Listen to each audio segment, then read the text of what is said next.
편안하셨습니까? 오늘 주지스님이 내가 오기도 전에 걱정하더라고요. 베트남 갔다며? 불자들이 베트남 갔다고. 그래서 내가 평소에 올 때만큼 그 불자들이 적으면 어쩌나 하는 걱정을 하셨다고 해서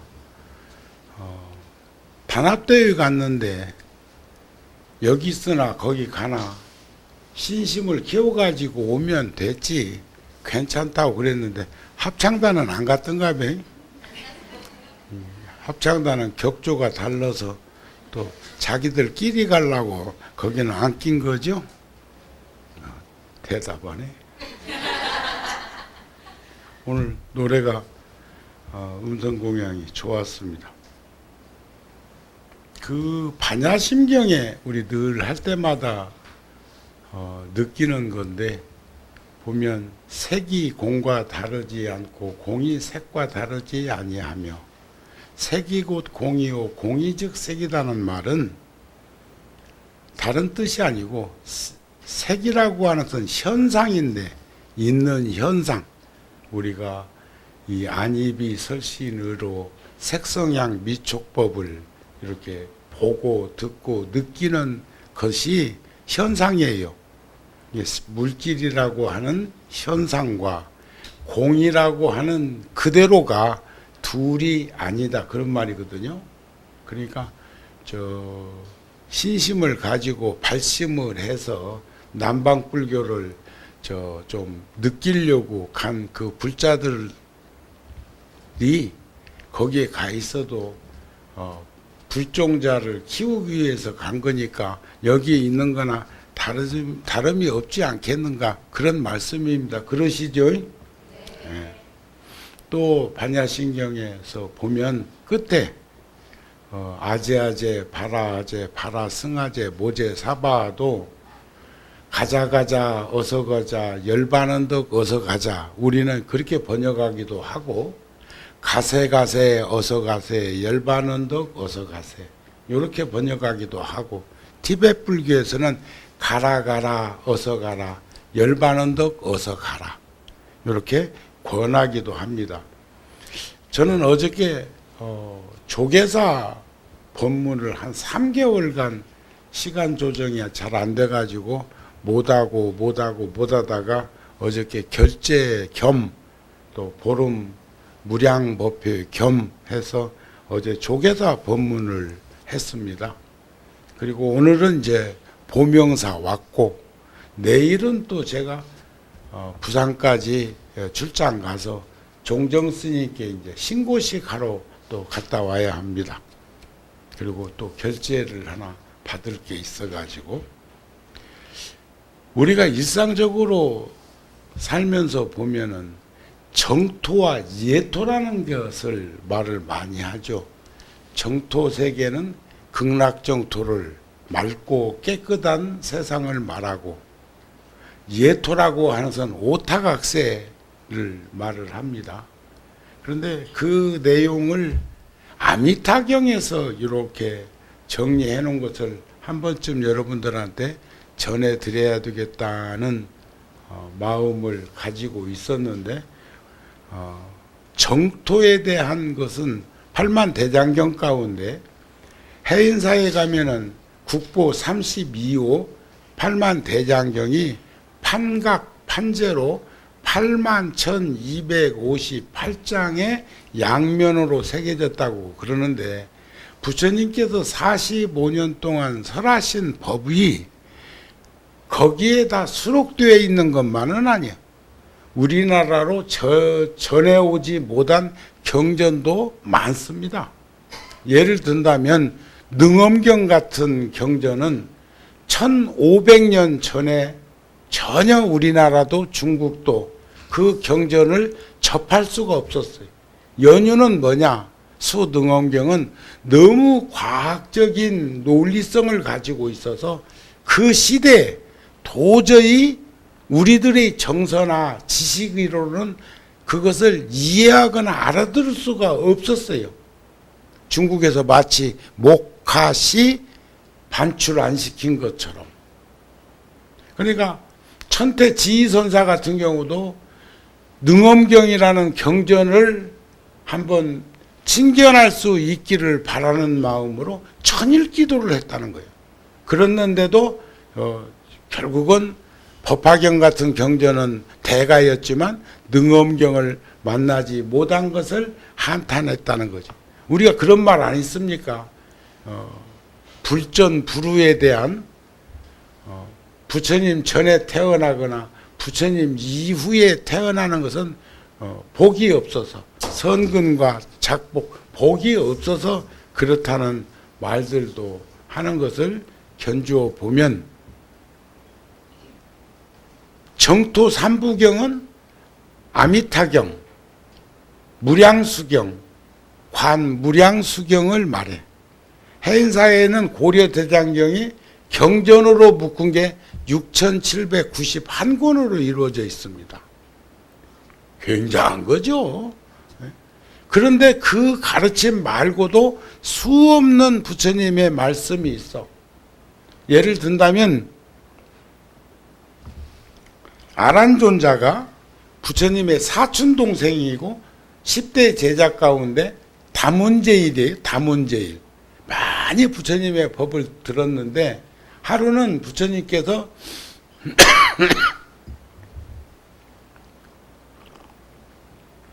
한 55세쯤 되었을 때, 저보다 젊었을 때입니다. 그리고 그때는 한 5, 60세가 어쩌면 인간들의 수명이, 평균 수명이 5, 60도 안 되던 시절이에요. 그런데 부처님께서 55세쯤 되었을 때, 경전에는 뭐라고 기록되어 있느냐면, 내가 깨달음을 이룬 이후 한 20년쯤 지났을 때 대중들에게 말하기를, 누가 나를 좌우에서 보자 보필하면서도 그러고도 이익을 잃어버리지 않겠느냐 했더니, 부처님의 상수 제자들, 10대 제자뿐만 아니라 수없는 나이 많은 스님들이 제가 부처님을 모시겠습니다 해. 부처님이 안 되는 연유를 얘기해. 나이가 많아서 시자가 필요한데 나를 시봉한다고 이래. 전부 그런 상수 제자들을 거절하시니까 지혜제일인 사리불존자, 반야심경 사리자야, 이게 사리불입니다. 지혜제일 사리불이 부처님 마음을 이렇게 넘겨다 봤어. 그랬더니 부처님 마음속에 아란이가 있는 거예요. 아란존자가. 그래서 아란에게 가서 부처님을 곁에서 시봉을 하고 보자 보필을 했으면 좋겠다 하니까 단호하게 거절을 해. 거절하는 연유가, 첫째는 혈족이야. 친인척을 대통령도 가까이 못하게 한다며. 그랬다가 그냥 날벼락 맞았지만, 우리들도 친인척을 가능하면 가까이 두지. 그러니까 그렇다고 그래가지고 내 치라는 게 아니야. 다른 나라에서는 스님이 가족 중에 출가를 하면 뒷바라지를 다 가족들이 해줘요. 특히 티베트 불교 같은 데 보면 자식은 몽땅 나놓고 큰아들 큰딸만 결혼하게 하고 나머지는 대다수가 출가를 해서 인구 밀도 조정을 하는 것 같아. 집집마다 스님 출가하는 집이 없고 뒷바라지 않는 집이 없고, 또 부처님도 그런 말씀을 하셔요. 어찌 하오리까?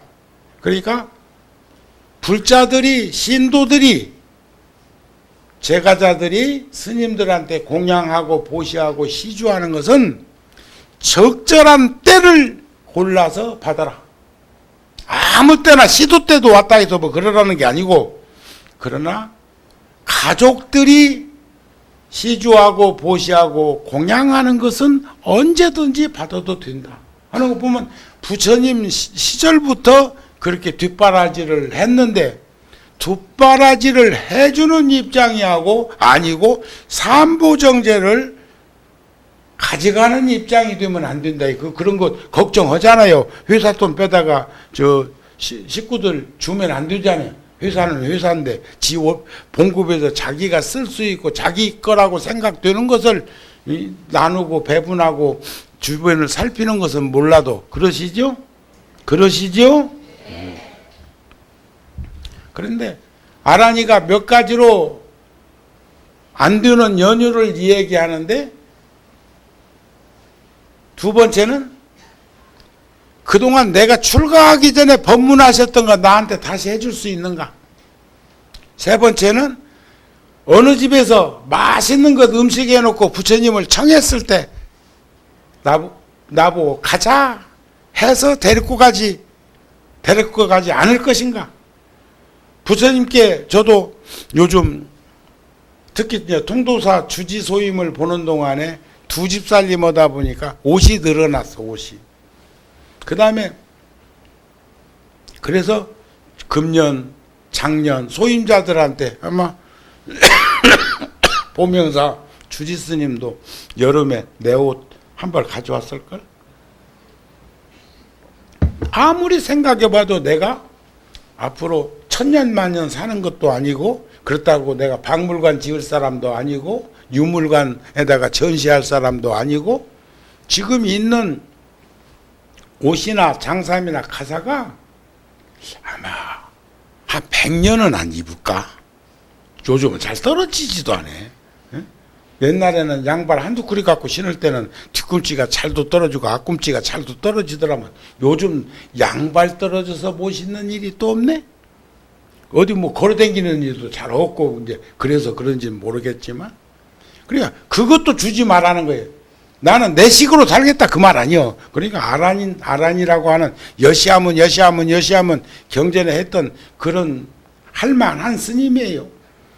이게 기억력이 아주 좋은 스님, 컴퓨터 같은 그런 녹음기 같은 그런 스님이었던 것 같아.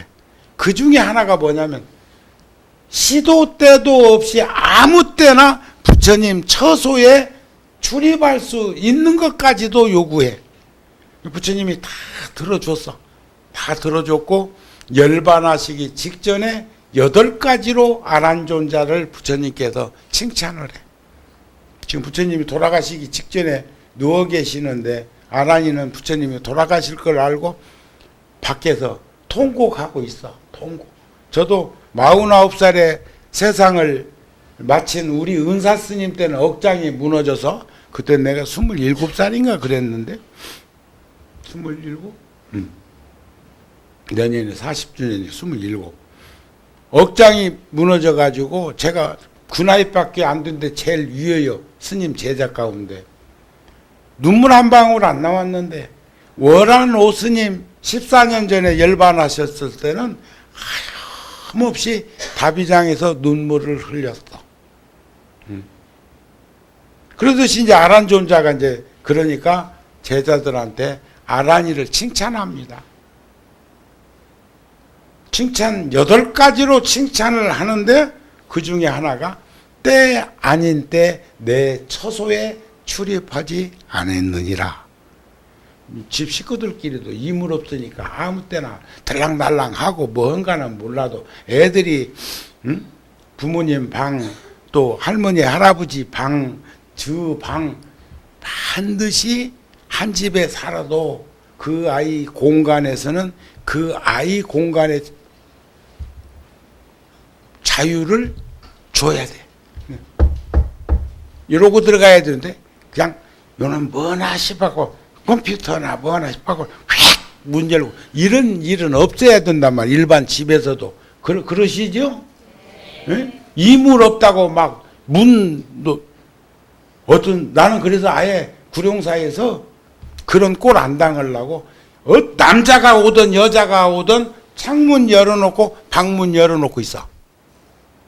그 복도를 지나다니다 딴 생각 못 하도록 하려고.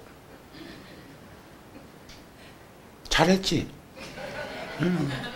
그냥 30년 도심 포교 현장에서 노출해가지고 살면서 나무 잎질이 안 오르고 내렸겠어? 그 다음에 절대로 내 차에 개인적으로 제가자를 태우지 않아. 2명, 3명은 태울 수도 있지만, 그리고 절대로 앞자리에 태운 적이 없어. 그거 아나 몰라. 노심초사여. 왜 그러냐면 색안경 낀 것들한테 업짓게 안 해주려고 그런 거요. 자, 그랬던 아란이가 아미타경도 구술로 남겨놓은 가르침이에요. 아란존자가 듣고, 이 배경은 21년 동안 부처님이 계셨던 금강경 설법지, 사유국 기수 급 고독원이라고 하는 기원정사에 계실 때 써놓은 거예요. 수경에도 그런 말씀 안 나옵니까? 한 부처님 출현하시면 만중생이 깨달음을 얻고 한 법당이 이룩되면 사바세계 안에 곧 극락정토 이루어진다. 그런데 극락정토와 극락정토가 아닌 사바예토가 어떤 차이가 있을까? 예토는 업력 중생들이 살고 있는 곳이고, 정토는, 극락정토는 일생보처에 오른 원력보살들이 다녀오는 곳이요. 극락세계를 목적지로 절대 생각하지 마세요. 극락 안 가고 싶은 분, 정우 스님은 안 갈 건데, 응? 다음 생에도 스님은 인간 세상에 다시 돌아와서 출가자의 길을 갈 거예요.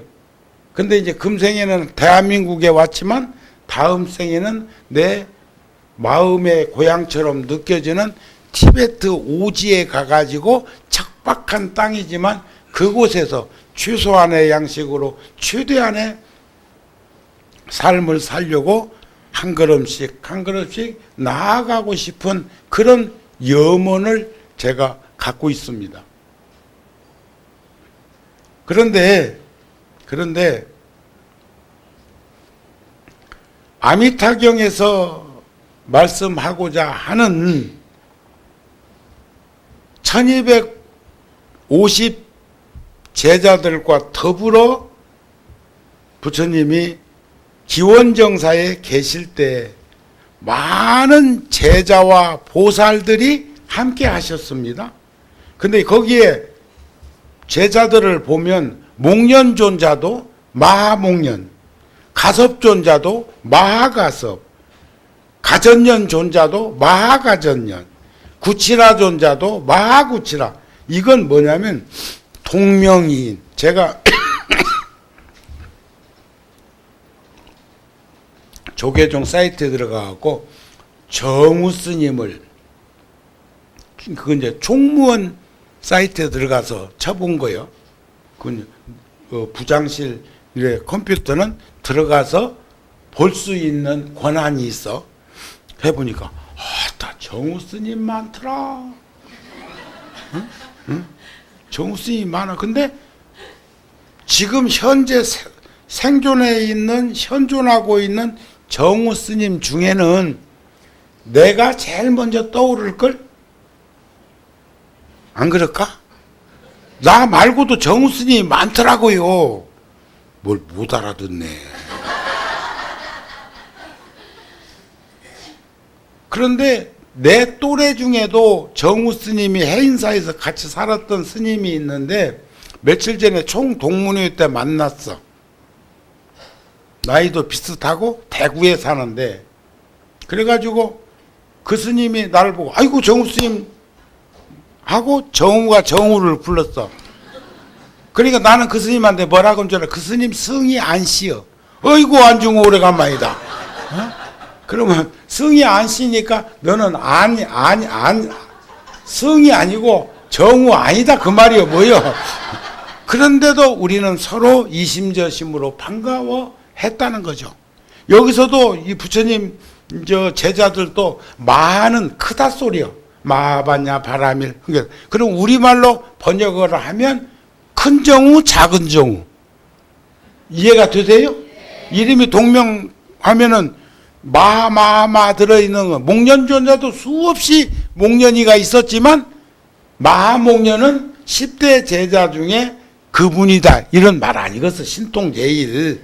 앞으로 아미타경 같은 경우 경전을 볼 때는 그런 마음으로 보시면 되지 않을까 싶네요. 아셨죠? 그때에 장로 사립을에게 요즘은 장로교회 뺏겨갖고 원로라고 그래요. 우리는 원로. 북한한테 뺏겨갖고 벗이나 동무라는 말이 얼마나 좋은 말인데 뭐 친구야 요랬었대. 동무라는 말이 좋은 말이요. 그런데 뭐 아바이 동무 했었고 하니까 그 다음에 저 기독교도 개신교가 장로회가 제일 커. 뭐 통합 예장 뭐 여러 가지가 있지만은 그러다 보니까 경전에 장로 수보리, 장로 사리불, 장로 가섭, 장로가 많이 나오는데 우리는 그것을 놓쳐버렸어. 그 스님들도 저 70이 넘고 이렇게 하면 그 원로 스님들이라고 하는 스님들이 있어요. 난 아직 거기 그 나이를 못 차가지고 절에 온 지는 50년이나 되는데, 그러니까 승납 40년 넘고 나이 70이 넘으면 원로라고 하는 표현들을 해주니까 절에 온 나이로는, 그래서 내가 며칠 전에도 원로 회의가 소집됐는데 그 스님들하고 차 한잔 하면서 내가 그래서 이제 나보고 종단의 중요 소임을 맡아서 반갑고 기쁘고 고맙고 이런 식으로 막 칭찬들을 하길래 내가 33년 전에 교무국장을 했고 23년 전에 조계종 총무부장을 했으니까 이력서로 따져보면 나도 나이가 한 80은 넘은 것 같다. 응? 아니 생각해봐. 지금 내가 60대 중반이 넘어가지고 저 동사무소에서 뭐 신고하라고 연락 왔던데 뭐 준다고. 그리고 지하철도 그냥 타라고. 내가 못 오겠어. 타는 것도 타지 말고 그 돈도 나오는갑대.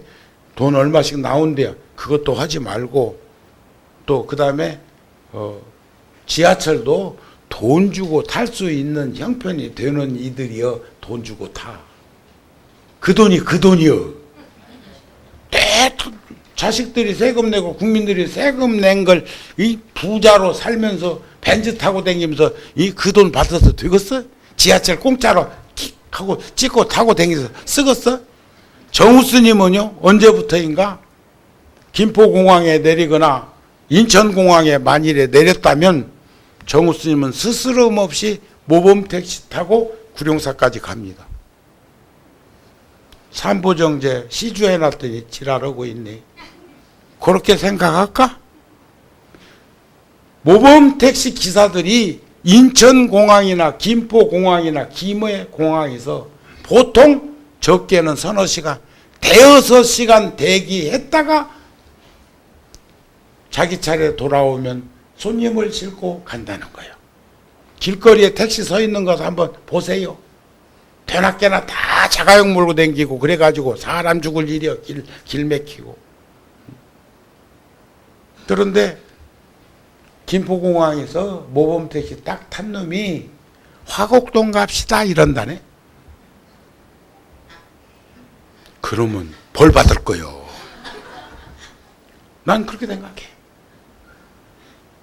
5시간 6시간 김포공항에서 대기하고 있었는데 타갖고 화곡동 간다?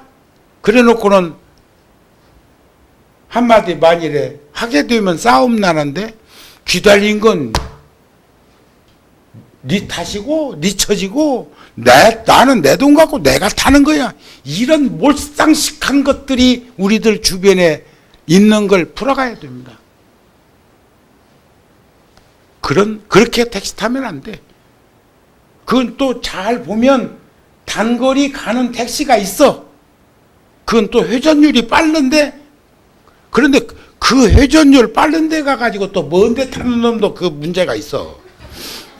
그렇잖아요. 그게 조화와 균형이라는 거예요. 근데 저는 언제부터인가 길거리에 서 있는 차가 있다면 전 모범택시 타고 움직입니다. 정우 스님이 다른 데 애끼더라도 몇 시간씩 기다리는 그분들에게 나는 배려하고 싶은 거예요. 그리고 끝골이 돈 안 받습니다. 수고하셨습니다 하고 내립니다. 네 돈이요? 내 돈이요? 돈은 회전하는 거잖아요. 응? 잠시 나한테 머물다 가는 거. 사람이 인색한 것이, 옹색한 삶을 사는 것이 결국은 뭐 때문에 그런 줄 알아요? 절대로 근검 전략하고 검소하게 사는 것하고 인색한 거 달라. 이번 12월 달에 잡지에 보면 내가 그런 말 써놨어요. 무조건 사는 사람은 가장 어리석은 사람, 조건 없이 사는 사람은 지혜로운 사람. 아셨죠? 무조건과 조건 없는 것은 전혀 달라. 무조건 하라면 하라고. 군대에서는 그 전에 그런 소리를 들었어. 하라면 하라고. 아니야. 요즘은 민주화돼 가지고 그렇지다. 자, 그런데 부처님께서 장로 사리불에게 말씀하기를 여기에서 서쪽으로 신만억 불국토를 지나가면 그곳에 한 세상이 있는데 극락이라는 세계이다. 그 세계에 계신 부처님 이름이 아미타불이시다. 지금도 설법을 하고 계시다. 그런 말이에요. 극락에 계신 부처님. 제가 전에 와서 무슨 영화 하나 보라고 그랬었는데, 영화. 내가 2개 알려줬을 건데, 종교에 대한 병폐를, 그리고 인생에 대한 것을 다시 한번 들여다보게 하는 영화였었는데, 하나가 갓 오브 이집트. 기억나요? 여기 와서 이 얘기 안 했는가 봐. 서양 영화인데 갓 오브 이집트. 그것은 이집트의 파라오들이 피라미드 속에서 벌어지고 있는 인간과 신의 관계와 신과 신들의 전쟁, 지옥, 악이, 축생, 아수라, 인간, 천당이 그 영화 속에 다 들어있어. 아마 한두 번 봐가지고는 그 이해 다 못할 거예요.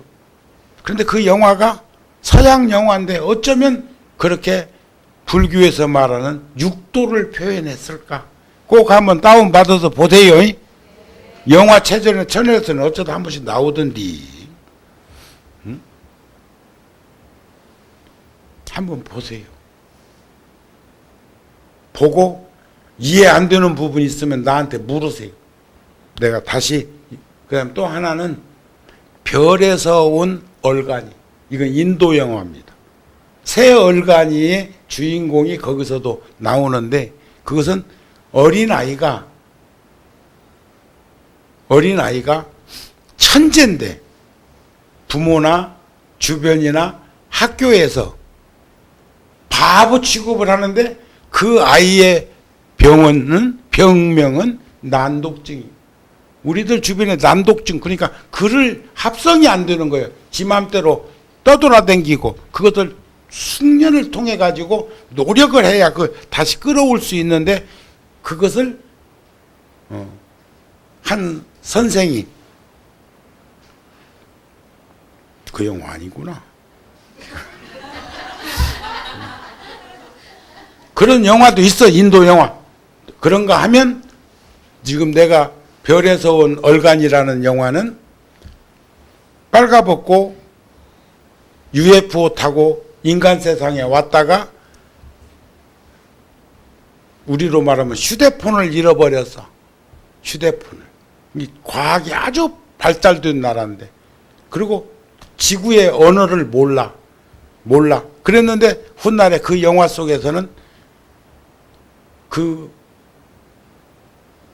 상황 속에서 종교에 그걸 찾기 위해서 사람들한테 그것을 찾아달라고 부탁을 하니까 신에게 기도하라 그래서 첫 번째 신한테 간 게 힌두교 사원에 간 거예요. 가니까 뭐 야자수도 들고 가고 뭐 비스켓도 그것도 담아가고 향도 키워가고 하니까 그렇게 해가지고 가서 돈도 좀 시주하고 했어. 근데 못 찾았어. 그 또 사람들한테 구걸하듯이 부탁을 하니까 신하게 기도하라고 하니까 다음번에 간 곳은 천주교 성당에 갔어. 거기에 똑같이 힌두교 사원에 들고 가던 공약물을 들고 갔더니 난리가 났어. 가만히 보니까 병에 담겨져 있는 포도주 가지고 피라고 따로 먹고 따라주고 따로 먹고 따라주고 하면서 기도하거든. 그래가지고 이제 거기서도 잘 안 이루어지니까 다음번에 또 이슬람 사원에 가면서 포도주를 2병 들고 갔다 맞아 죽을 뻔하았죠. 그냥 그런 거예요. 종교의 모순성 같은 거. 대관절 어떤 신이 옳은 신이고 어떤 신이 말하는 게 진정한 그 신이고 뭐 그런 식으로 그러면서도 그 종교의 험한 꼴을 드러내지 않으면서도 인간들에게 종교라고 하는 것을 어떻게 이성적으로 객관적으로 가까이 다가가서 생각할 수 있게 할 것인가, 그런 대목이 나오는 것이다 그 말이요. 그러면 큰일 나지. 응? 그런데 불교에 대해서는 전혀 시비를 안 했어. 그러면서 그 내용을 풀어가는 것은 대단히 불교적인 그런 모습으로 이루어져 있더라 그 말이요. 불교가 참 좋은 종교요. 잘 모르는갑다. 자, 그러는데 지금도 아미타 부처님이 설법을 하고 계시는데 어째서 저 세계를 극락이라고 하느냐, 이게 극락 정토라고 하느냐. 그 세계 중생들은 아무런 고통도 없고 즐거움만 있으므로 극락이라 한다 이게. 우리는 고생스럽고 힘들고 어려운 일을 우리는 스스로 위로하면서 그러다니, 젊어 고생은 사서도 하고 그건 희망이라도 있을 때 얘기여. 노숙자한테 물어봐라. 그 고생을 사서도 한다고 생각하는가? 그렇지 않지요? 희망이 있을 때 젊어서 고생을 하고 근검전략하게 부지런히 정직하게 성실하게 살면서 모둠을 가져서 가족들을 복된 자리로 이끌어주는 그런 것들이 없는 상황에서는 그거 안 맞단 말이에요. 그러니까 고통이 없는 세계야. 고통이 즐거움만 있어서 극락이라고 한다. 그 극락 세계는 막 보물이 막 금, 은, 유리, 자거, 산호, 호박, 진주가 막 즐비하고 여러분들 좋아하는 거잖아요. 칠보 안 좋아하는 이 있어 여기 합창단. 칠보 좋아 안 좋아? 처사가 참 적금 들어가지고 뭘 하나 사다 주었는데 공무원이고 아니면은 우리 형편에 그걸 끼고 댕길 수가 없어가지고 빼놓고 이목 때문에 그러고 있다가는 처사 출장 간다든지 저녁에 혼자 있다든지 애들은 저 방으로 쏙쏙쏙 들어간 다음에는 그놈을 요렇게 꺼내갖고 여기다 끼워봤다가 비춰봤다가 여기다 걸어봤다가 처사 출장 갔을 때 그래서 남자들은 열심히 돈을 벌어갖고 금은방 출입을 시켜 주어야 좋다네. 또 보살님들은 처사님들을 그 서재라고도 하지만 방을 작은 방이라도 처사가 혼자서 사용할 수 있는 방을 하나 마련해 주는 것이 아주 지혜로운 거라는 거예요. 그걸 옛 어른들은 사랑방이라고 했어.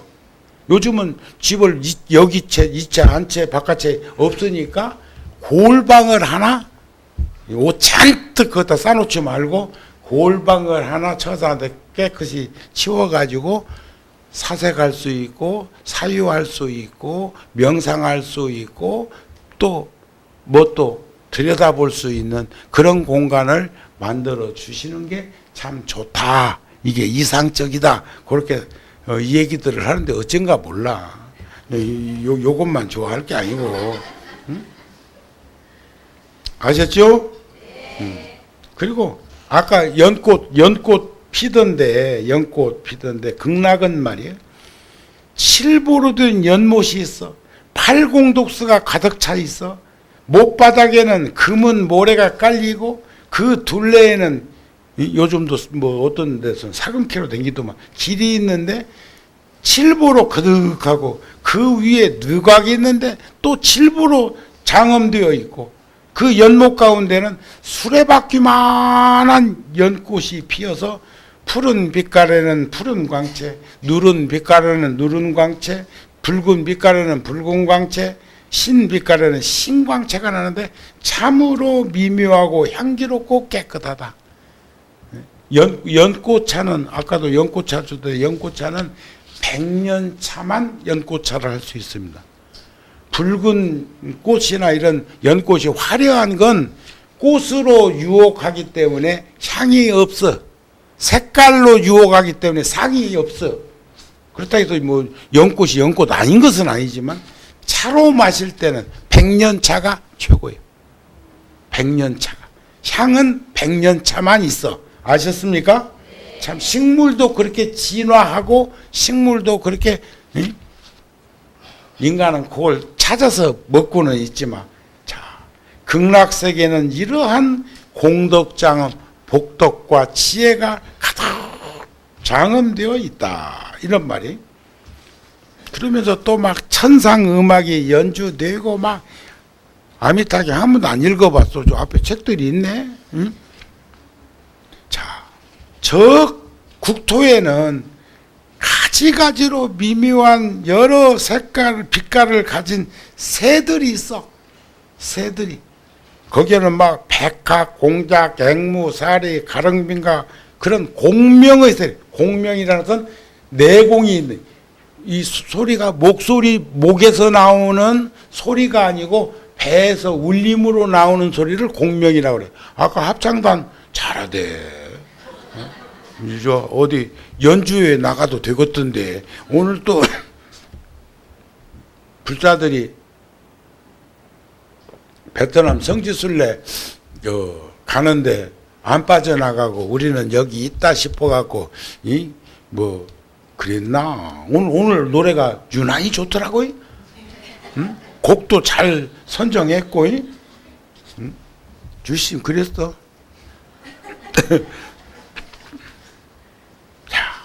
그러는데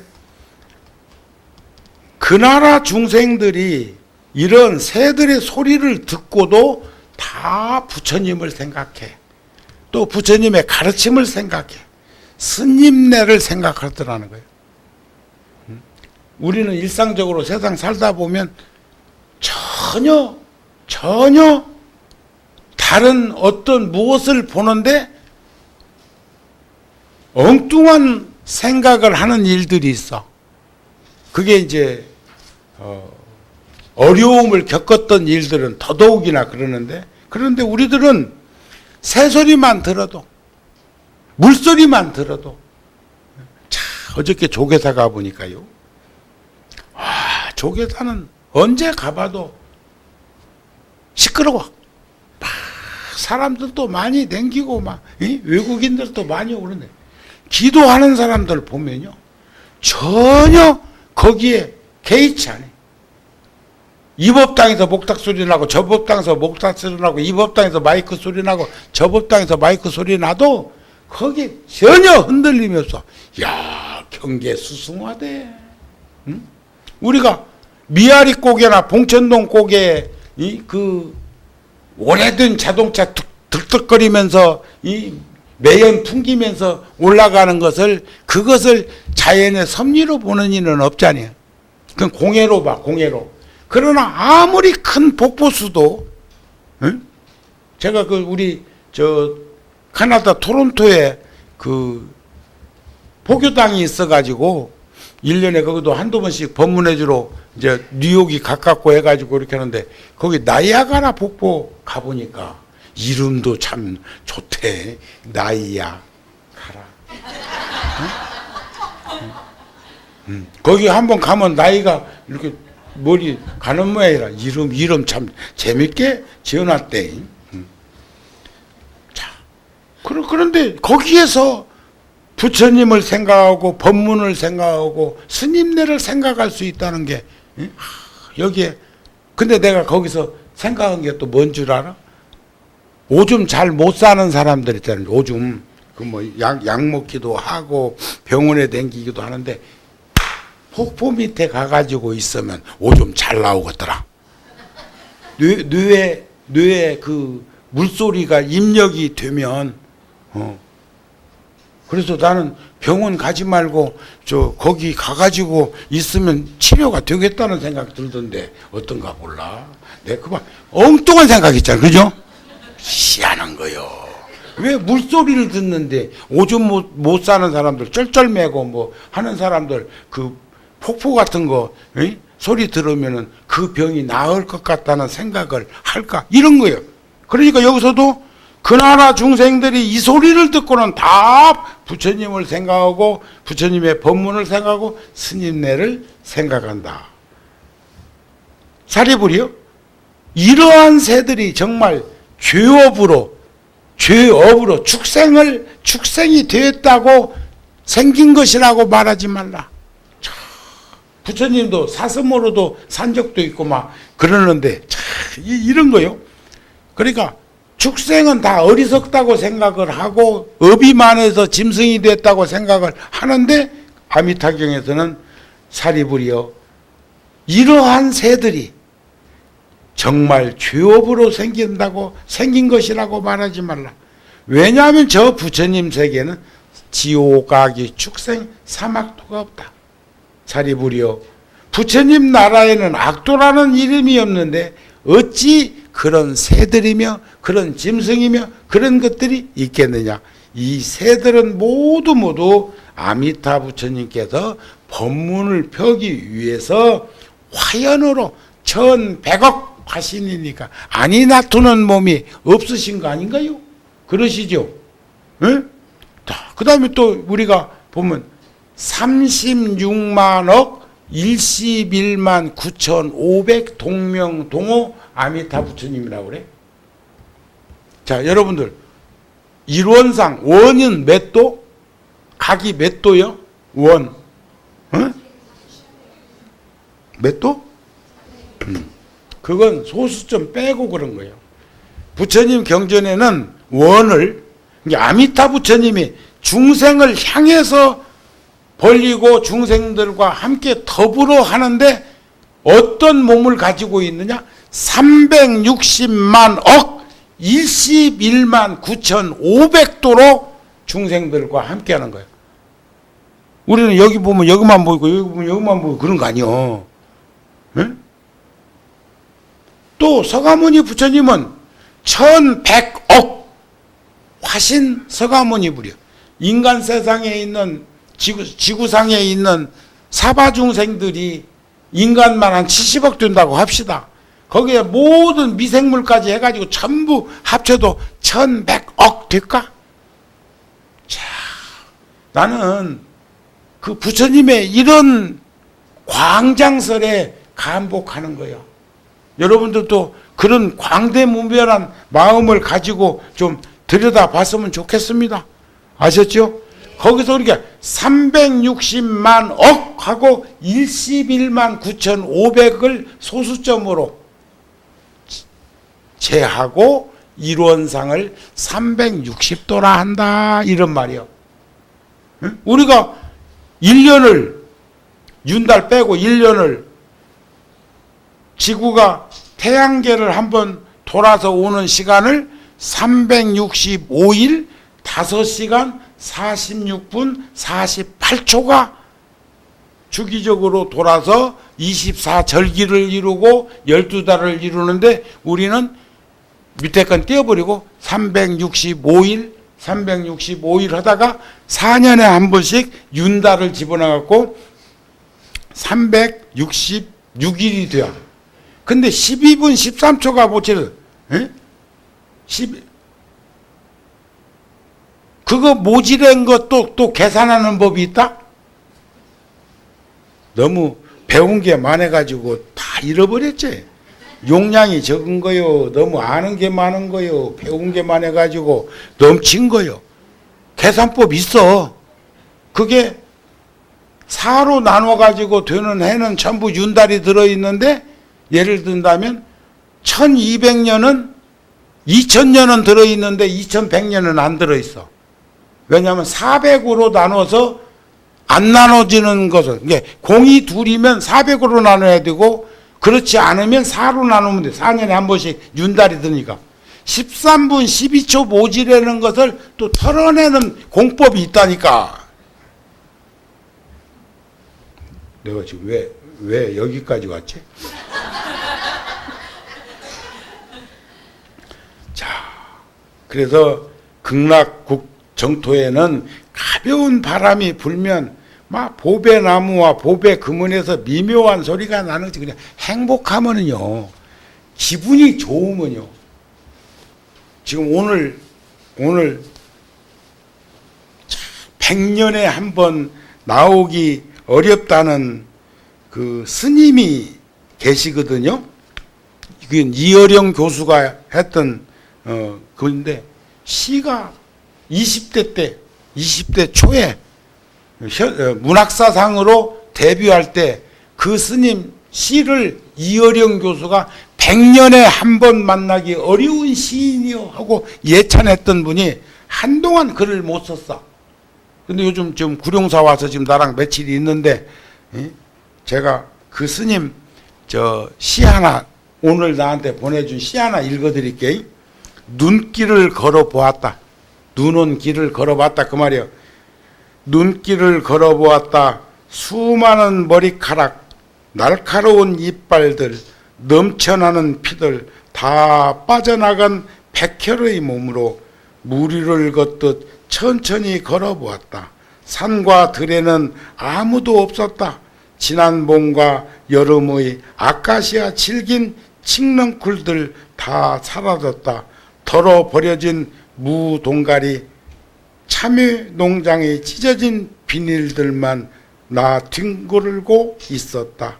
수북이 쌓여있는 은행잎들, 밤송이들이 물 위에 떠있는 백혈의 몸 속으로 파고들었다. 이런 시였어요. 이 스님이 지금 그 피에 문제가 생겨가지고 이렇게 어떻게 보면 다 세상은 떠나지만 그런데 약을 찾아서 지금 아주 건강이 좋아졌는데 그래서 이 시를 나한테 보내줘서 내가 답변을 뭐라고 했느냐 허허허 하고 점점점 허 이랬어. 오늘 이 시가 내 눈에 들어왔을 적에 아마 그 스님은 요 허허허허허 한 그 뜻을 아실 거예요. 또 며칠 전에 보낸 그 시가 있어. 갑자기 내린 눈에 아껴둔 세상 하나, 사라졌다 젖은 눈 생의 한 페이지가 지워지고 바람도 잃어버린 길 더는 찾을 수가 없을 것 같다. 이제 알겠다. 오래 지닌 책 문득 사라진 언덕 하나가 괜찮아 말해주는 것을. 지금 목숨이 그렇게 길게 남아있지 않은 스님의 시예요. 그런데 이제 약이 좋아져 갖고 지금 연명하고 있는 거예요. 처음에는 한시적으로 몇 달 못 산다고 하셨는데 그래서 내가 답변을 뭐라고 써주냐. 참 좋다. 자연의 섭리를 노래하는 인생의 첫 꼭지 같은 노래가 동심을 자극하여 노크하는 나의 초상화가 그립다. 요렇게 또 내가 답변을 해줬거든. 그랬더니 뭐라고 답이 왔을까? 허허 스님이 시인이요. 그래서 이게 20대 초 10대 때 만났던 도반들이 60이 넘어서 지금 다시 재회하면서 이야기들을 하는 거예요. 제가 그 제주도 강창일 국회의원이 5선 국회의원인데 어제 아래 이산가족 찾듯이 어제 아래 그냥 공적으로는 늘 만났는데 40년 전에 그리 가깝게 속인과 스님이었지만 그렇게 지냈다고는 상상도 못한 거예요. 그런데 어제 아래 점심 공양을 원장 스님 모시고 할 때 스님 혹시 40년 전에 멱정 여익구 선생과 같이 어디 갔을 때 그때 거기 살던 스님 아닙니까? 40년이나 지났으니까 그 이제 밤송이처럼 통통해지기도 했고 나는 또 홀쭉해지기도 했고 그때는 나는 산적처럼 생겼었고 그러니까 전혀 외형적으로 야기새끼나 이음성구와 시인행사도 불능 견례 같은 그런 현상이었지만 얘기하다 보니까 서로 그리워했던 사람들이었어. 국회의원 강창일 정각교회 전 회장 그러니까 늘 국회의원이 돼서 오선이면 20년을 정치했는데 그때 그 중간중간에 안 바꿨어. 그런데 딱 옆자리에 앉아서 밥을 먹으면서 이 얘기하다 보니까 40년 전에 만나서 라면 끓여 먹고 라면 끓여서 소주 한 잔 사다가 먹였던 그런 인연들을 다시 만나게 되었을 때 그 마음이 어땠을까? 거기 극락 아닐까? 응? 지금 내가 하고 싶은 말이 많았는데 그러나 여기서 한 가지 딱 이제 결론을 내릴 것은 사리부려 조그만한 선근이나 복덕 인연으로는 저 세상에 저 세계에 가서 태어날 수 없다. 극락세계에 못 간다 이거요. 조그마한 선근 인연 가지고는.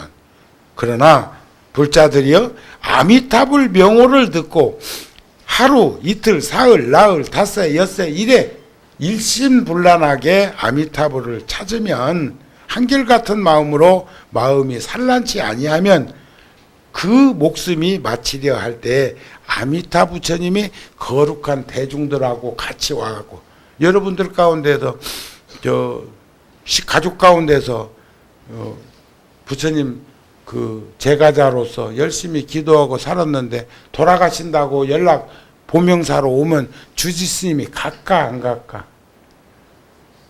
가실까 안 갈까? 그러면 응? 반신반의한다. 아니 세상에 아미타 부처님께서도 대중들하고 함께 나타나가지고 제접하고 반야용선에 태우고 간다고 하는데 그 반야용선으로 해야 할 주지스님이 갈까 안 갈까 하니까 당연히 그런 확신과 믿음과 신념이 있어야 되는 거 아닌가요? 주지스님 가십니다. 연락하시면 안 갈까? 그런 뭐 자신도 그런 신념도 그런 확신도 그런 믿음도 없어가지고 여기 보명사는 왜 댕겨? 응? 그럴 때 그 사람 목숨이 마칠 적에는 마음이 뒤바뀌지 아니하고 곧 아미타 부처님이 계신 극락세계에 가서 날 것이다. 사리부려 나는 이러한 이로움이 있는 줄을 알기에 이런 말을 하는 것이니까 어떤 이들이나 다 이 말을 듣거든 마땅히 저 세계에 가서 태어나기를 원할 것이다. 그런 말이요. 알았습니까? 그러나 거기를 목적지로 생각하지 말라니까. 이번 달 우리 잡지에도 써놔서 본전치기만 해도 인간 세상에 다시 올 수 있는 불교인들. 저쪽에는 꼭 오직 그분만 인간 세상에 재림한다고 그러대. 어딘지는 난 잘 모르겠어. 우리는 본전치기만 해도 인간 세상에 다시 태어나. 본전치기만 해도 잘 못 사니까 지옥도 가고 아귀도 가고 아소라도 되고 그러지. 그렇죠? 그러나 여러분들이 극락정토에 가면 일생보처에 올라가지고 여러분들이 원력보살이 되어서 지장보살이 지옥에 중생구제하러 떠나셨듯이 관세음보살님이 사바중생 우리들과 함께 더불어 사시기 위해서 오셨듯이 우리도 그런 입장으로 전환해야지. 거기 가서 안주하고 타성에 젖어갖고 무기력해져갖고 불감증에 떨어져가지고 이런들 쿵 저런들 쿵 아무것도 없는 세상 살아서야 되겠냔 말이야. 그런 극락은 없어. 그런 극락에 갈 생각은 말어. 알았어요? 오늘 본문 마칩시다.